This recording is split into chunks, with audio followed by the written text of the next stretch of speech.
Hello mga boss, I'm back na naman. So gawa na naman tayo ng panibagong content. So ngayong araw ay may rescue tayo sa Kalaka, sa SL Tech power plant. So magre-rescue tayo doon dahil may isa tayong dump truck na nasira. Ay nasira yung silindro niya sa double I-beam. So pero bago yan, gusto ko muna i-shoutout si Bossing Story Charles. Ayan, boss, big shoutout sa'yo.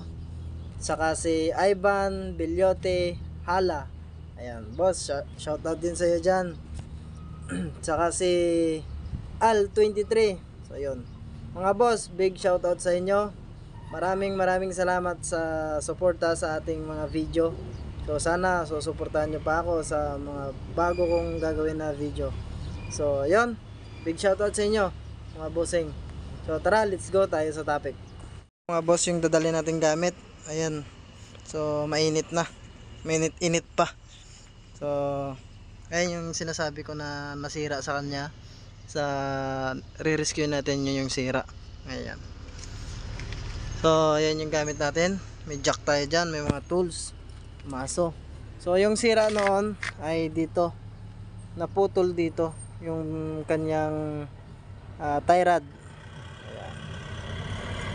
So, yun yung gagawin natin. So, abangan nyo mamaya yung rescue natin. Shout out dyan sa, may nagtatrabaho tayo dyan. May followers tayo dyan na nagtatrabaho sa SL Tech.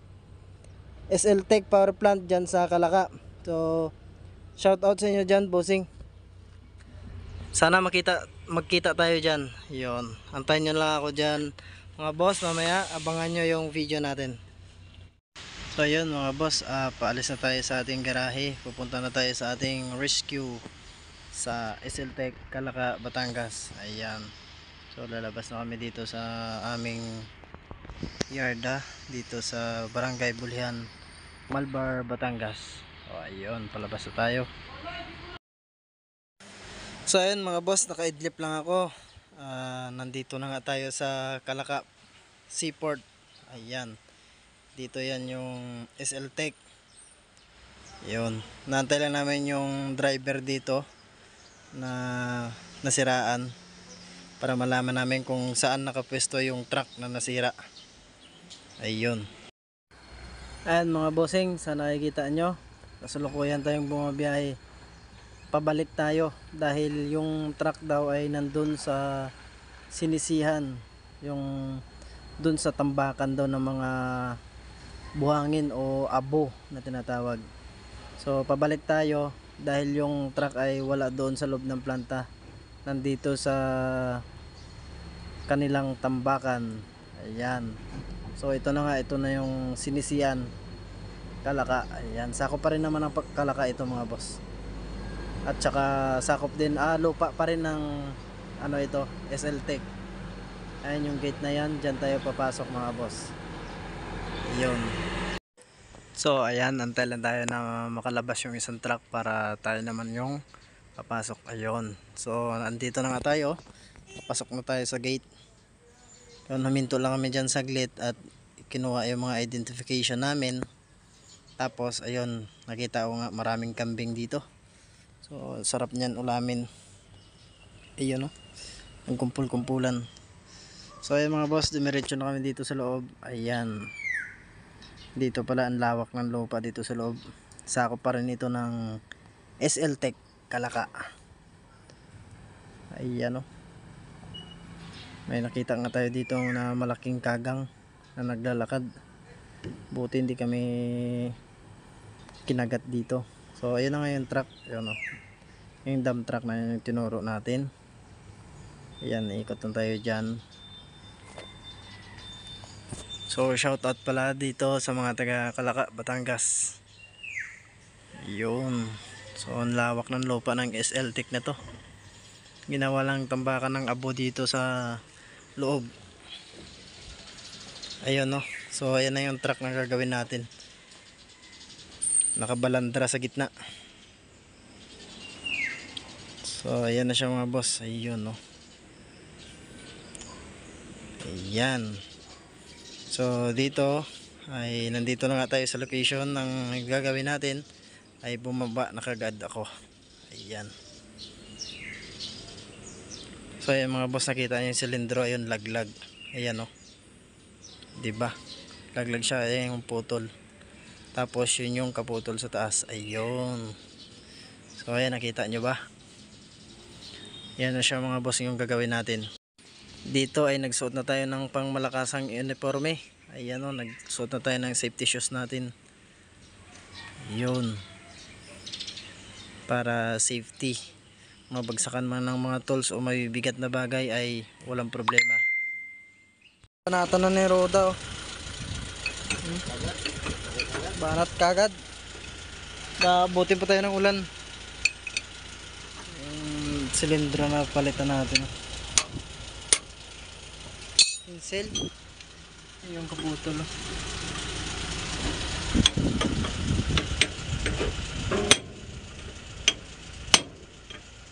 Tigas pata.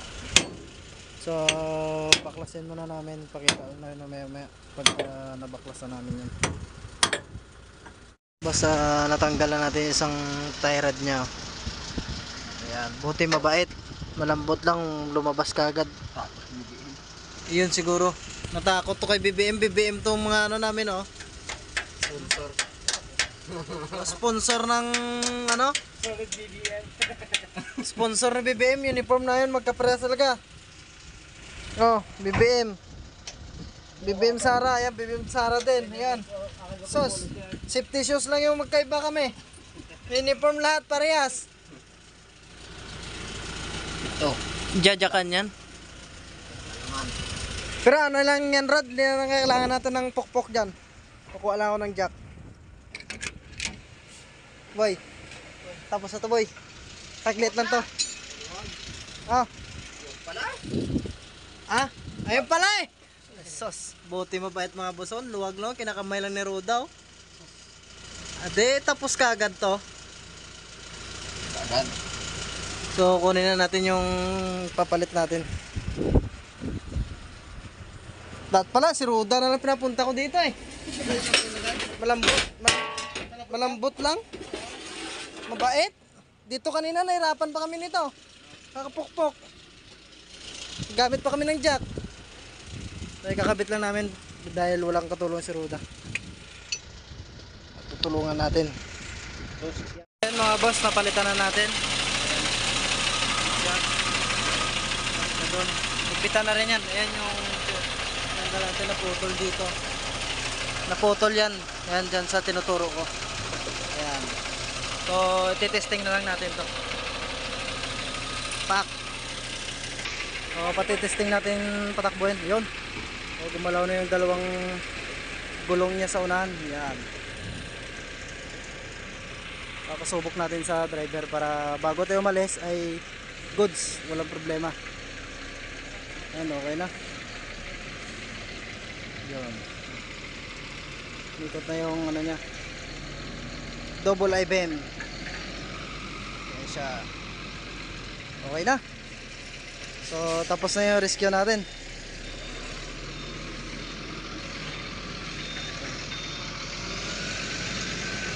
So, yun.